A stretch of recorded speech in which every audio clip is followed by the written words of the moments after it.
അനേകദന്തം ഭക്താനാം ഏകദന്തം വാസ്മഹേ ശ്രീമഹാഗണപതയേ നമഃ. ഗുരുവായ ജയലക്ഷ്മി ടീച്ചർക്ക് നമസ്കാരം. ബാക്കി എല്ലാ ഭാഗവത പ്രേമികൾക്കും എൻ്റെ വിനീതമായ നമസ്കാരം. എനിക്ക് തന്നിരിക്കുന്ന വിഷയം ഇന്ദ്രസ്തുതിയാണ്. ആ ഇന്ദ്രസ്തുതി നടന്നത് ഗോവർദ്ധനഗിരിയിലാണ്. വൃന്ദാവനത്തിലെ ഗോവർദ്ധനഗിരിയിലാണ്. ഗോവർദ്ധനത്തിലെ ജനങ്ങൾ ജീവിച്ചിരിക്കുന്നത് പശുക്കളും അവയെ സംരക്ഷിച്ചുകൊണ്ടാണ്. അതിന് വേണ്ട വെള്ളം മറ്റു കാര്യത്തിനു വേണ്ടി ഇന്ദ്രപൂജ നടത്താറുണ്ട്. ഇന്ദ്രയാഗം നടത്താറുണ്ട് ജനങ്ങൾ.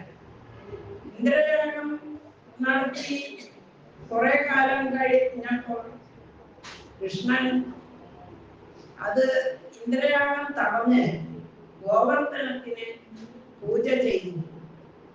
ആ പൂജ ചെയ്തപ്പോൾ ഇന്ദ്രന് വളരെ കോപമുണ്ടായി. മഴയും പ്രളയവും കൊണ്ട് ഗോകുലത്തെ നശിപ്പിക്കുവാൻ ഇന്ദ്രൻ തീരുമാനിച്ചു.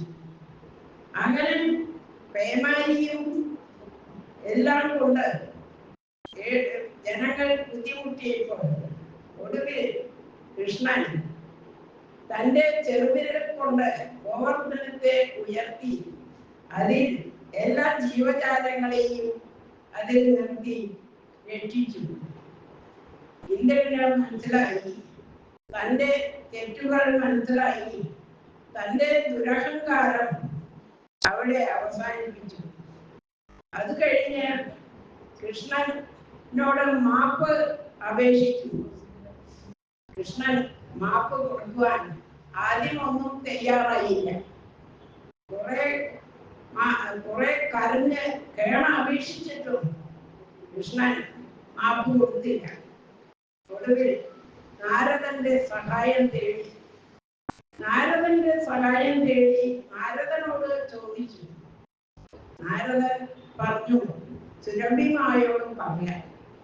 സുരഭി കാമദേവന്റെ പുത്രിയും വൃന്ദാവനത്തിലെ പശുക്കളുടെ അധിപയും രക്ഷകയുമാണ്.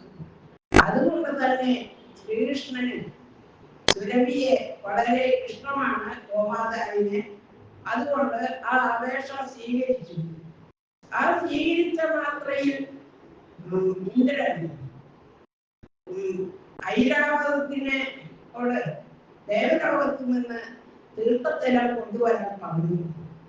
ഐരാവതം തീർത്ഥജലം കൊണ്ടുവന്നു. കൃഷ്ണന് അഭിഷേകം ചെയ്തു. സുരഭി പാല് ചേർത്തി പാലഭിഷേകം ചെയ്തു. അങ്ങനെ ഗോവിന്ദ എന്ന പേരും വിളിച്ചു. ഗോവിന്ദ ഹരേ ഗോവിന്ദ.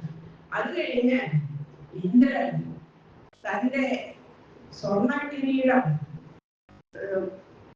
കൃഷ്ണന്റെ പാതാരബന്ധത്തിൽ മുട്ടുന്ന വിധം നമസ്കരിച്ച് സ്തുതിക്കുന്നതാണ് ഈ സ്തുതി. ഞാൻ ആ സ്തുതി പറയാം.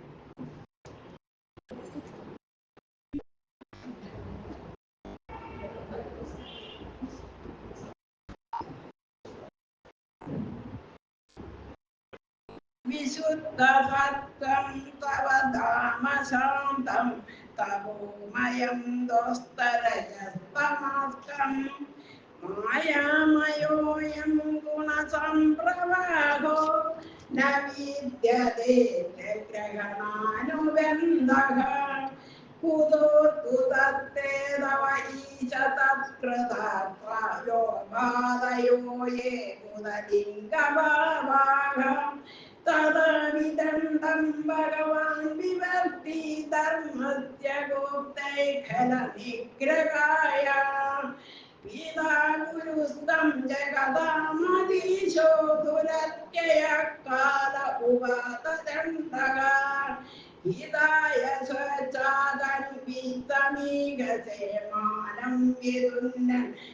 जगदीशमानिनां येनाच्युतां जगदीशमानिना त्वामीशकाले भयमासु तन्मदम् हेत्वारिमार्गं प्रभजन्त्यवस्मय इह कदानविधेनुसाधनम् सत्त्वं ममैश्वर्यमतः पुलदस्य कृतामसस्ते विदुषप्रभावम् शन्दुं प्रबोधार्गसिमूढचेतसो मयिमं पुनर्भुमदिनीतमे सदी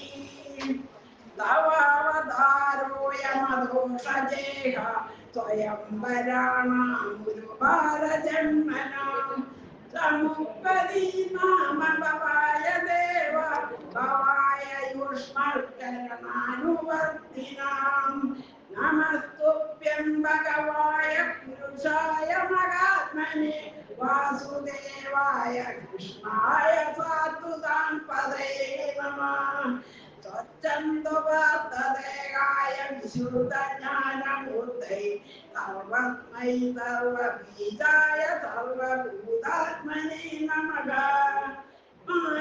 मयेदं भगवान् कोटनाशाय सारवायुवि चेष्टिदं विगते यज्ञे मानिना देवमन्विनां त्वयेषानुगृहीतोऽस्मि दोस्ततं प्रलोक्यमा ईश्वरं गुरुवात्मानं त्वामहं शरणं यतः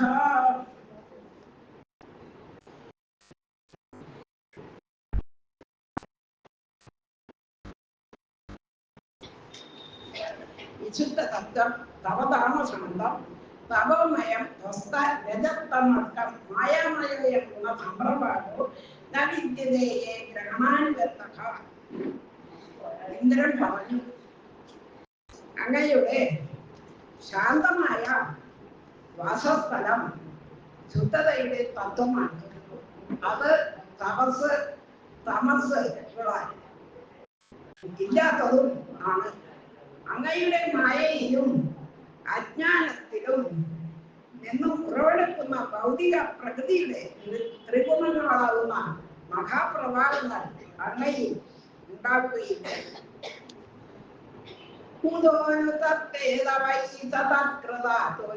ലോപാതയോയെ മുതലിംഗഭാവായ തഥാവിദണ്ഡം ഭഗവാൻ വിവർത്തിഗ്രഹായ പിന്നെ എങ്ങനെയാണ് അങ്ങയിൽ ഭൗതിക ശരീരവുമായുള്ള ബന്ധം കൊണ്ട് അജ്ഞതയുടെ ലക്ഷണമായ അത്യാഗ്രഹത്തിന്റെയും മറ്റു ഗുണങ്ങളുടെയും ഒരു കണിക പോലും അങ്ങയിലില്ല ദൈവമേ മോശമായവരെ ശിക്ഷിച്ചതിനും നല്ലതിനെ സംരക്ഷിക്കുന്നതിനും ശിക്ഷയുടെ വഴി അങ്ങ് ഏറ്റെടുത്തു പിതാ ഗുരുസ്തം ജഗതാമതീശോ ദുരത്യയാകാലകുവാതദണ്ഡകാഹിതായ ചേച്ചാതനുവിത്തമീകസേമാനം വിദൂനം ജഗദീശമാനിനാം ഈ പ്രപഞ്ചത്തിന്റെ പിതാവും ആത്മീയ ഗുരുവും പരമനിയന്താവും അങ്ങ് തന്നെ ലോക നന്മയ്ക്കായി സ്വന്തം ഇഷ്ടപ്രകാരം തെരഞ്ഞെടുക്കുന്ന അവതാരങ്ങളുടെ താൻ തന്നെ ലോകേശനെന്ന് അഭിമാനിക്കുന്നവരുടെ ദുരഹങ്കാരങ്ങൾ നീക്കുവാൻ അങ്ങ് സ്വന്തം തീരുമാനപ്രകാരം പ്രവർത്തിക്കുന്നു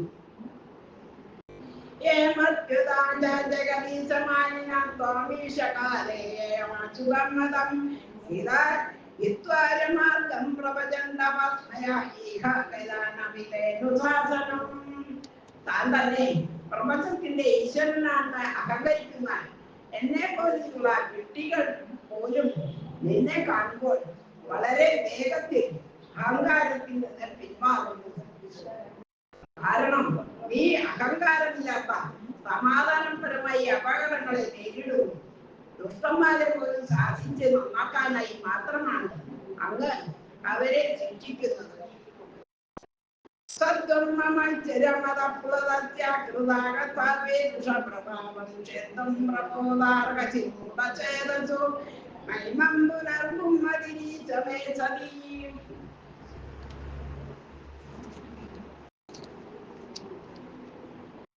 എന്റെ സമ്പത്തിന്റെയും അധികാരത്തിന്റെയും അഹങ്കാരത്തിൽ മുഴുകി ഞാൻ അങ്ങയുടെ മഹത്വത്തെ അറിയാതെ ഭഗവാനോട് അപരാധം ചെയ്തു. ഭഗവാനെ, എനിക്ക് മാപ്പ് തന്നാൽ ഇത്തരം വഞ്ചനകളിൽ വീഴുന്നാൽ എന്നെ പോലുള്ള തെറ്റായവരെ സംരക്ഷിക്കുന്നതിന് എന്നെ സംരക്ഷിക്കുകയും ചെയ്യണം. തവാവതാരോ മതോചജേ സ്വയംവരണാം ഒരു ഭാരജന്മനാം തമുപതിമാമപവായ ദേവ ഭവായ ദുഷ്പചരണാനുവർത്തിനാം.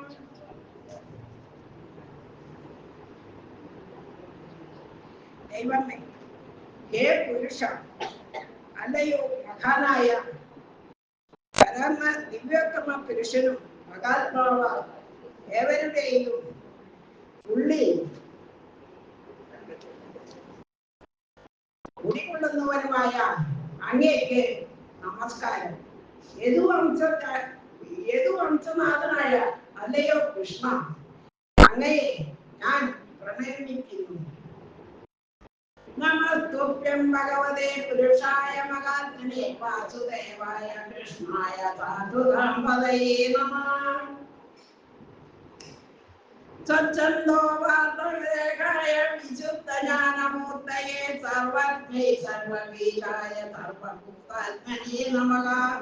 ഭക്തന്മാരുടെ ഇഷ്ടത്തിനനുസരിച്ച് നിനക്ക് ഇഷ്ടമുള്ള ഏത് രൂപവും സ്വീകരിക്കാൻ കഴിവുള്ള ദൈവമേ, ശുദ്ധമായ ജ്ഞാനത്തിന്റെ ആഗ്രഹവുമായ ദൈവമേ, എല്ലാ സർവജീവികളുടെയും വിത്തായ ദൈവമേ, എന്നെ എല്ലാ ജീവജാലങ്ങളുടെയും ആത്മാവായ അങ്ങയെ ഞാൻ നമിക്കുന്നു. മയേദം ഭഗവാൻ ഗോത്രനാശയാചാരവായി വീചേഷ്ടിതമികായ എന്നെ മാനിനാം ദേവമന്യുനാം. പ്രിയപ്പെട്ട ഭഗവാനെ, എനിക്കുള്ള യാഗം തടസ്സപ്പെട്ടപ്പോൾ ദുരഹങ്കാരം മൂലം ഞാൻ കടുത്ത കോപത്തിന് വശം തന്നെ അങ്ങയെ കൊടുമഴയും കാറ്റും കൊണ്ട് അങ്ങയുടെ ഗോകുലത്തെ അഥവാ ഗോപ സമൂഹത്തെ തകർക്കാൻ ഞാൻ ശ്രമിച്ചു.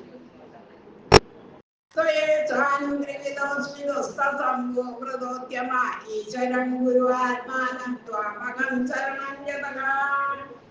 ഹേ ഈശ്വര, എന്റെ നിർമ്മതം കൊണ്ട് വൃന്ദാവനത്തെ തകർക്കുവാനുള്ള എന്റെ ശ്രമത്തെ പരാജയപ്പെടുത്തുകയും ചെയ്താൽ എന്നോട് അങ്ങ് കരുണ കാണിച്ചു. ഈശ്വരനും ഗുരുവും പരമാത്മാവായ അങ്ങയെ നാളിത അഭയം പ്രാപിക്കുന്നു.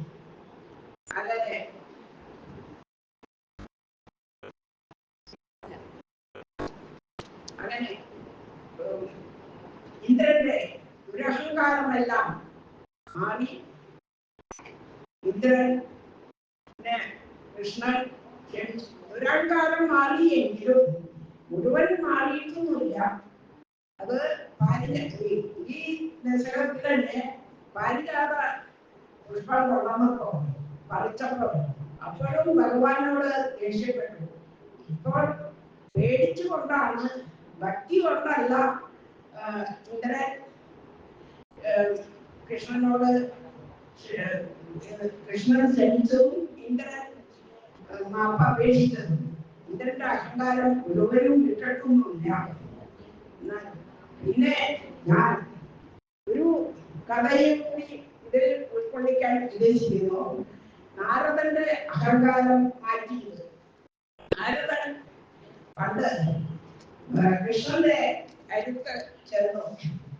കൃഷ്ണന്റെ അരികെ ചെന്ന് കുറെ സംസാരിച്ച് കഴിഞ്ഞപ്പോ ഞാൻ പോവുകയാണ്, എനിക്ക് പെട്ടെന്ന് പോകണമെന്ന് പറഞ്ഞു അവിടെ നിന്ന് എണീറ്റു.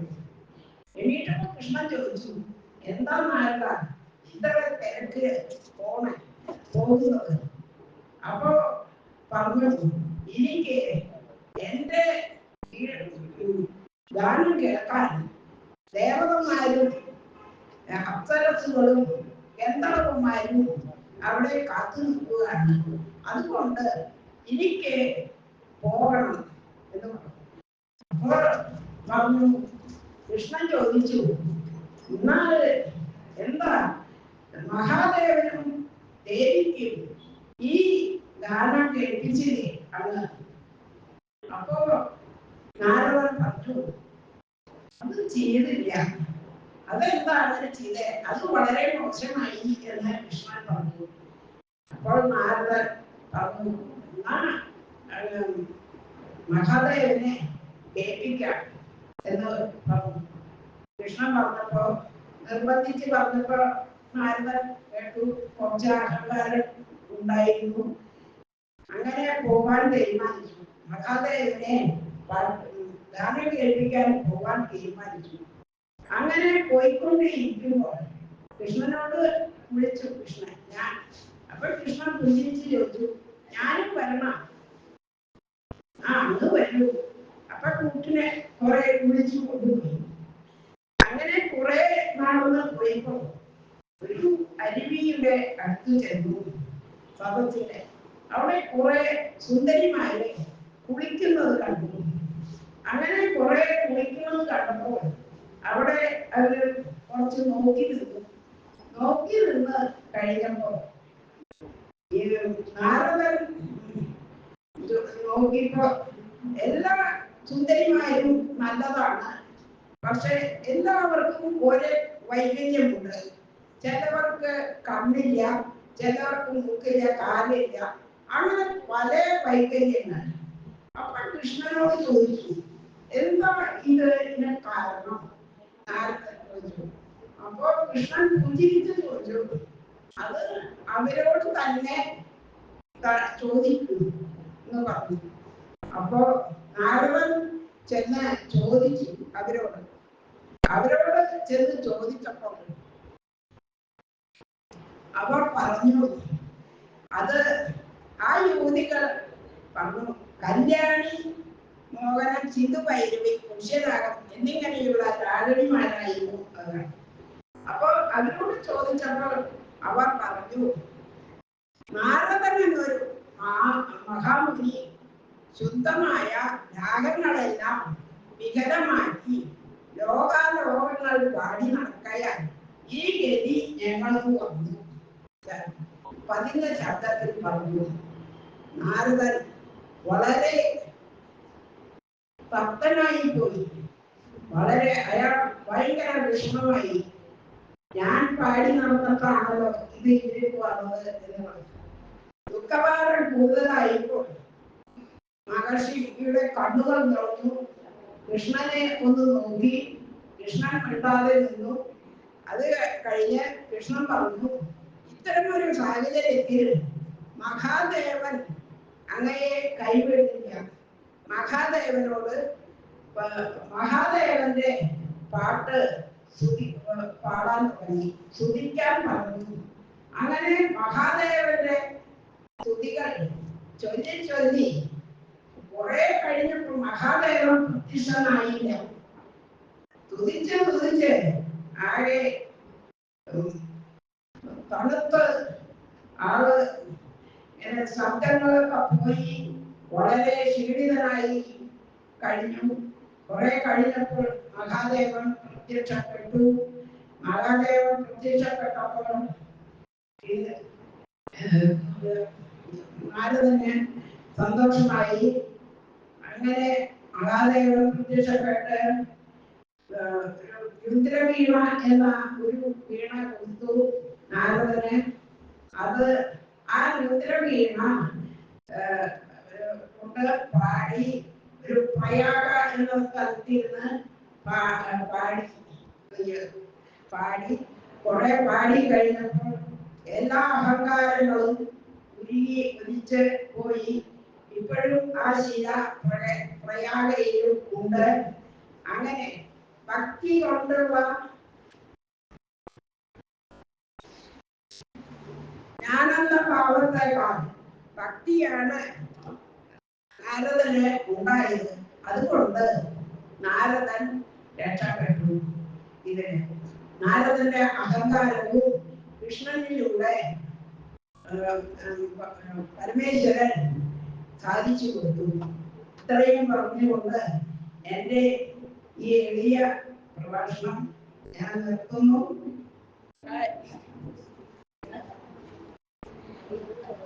കായേന വാചാ മനസേന്ദ്രിയർഷണം സ്വഭാവം കരോമി യദ്യത്കരം പരസ്മൈ നാരായണായേതി സമർപ്പയാമി.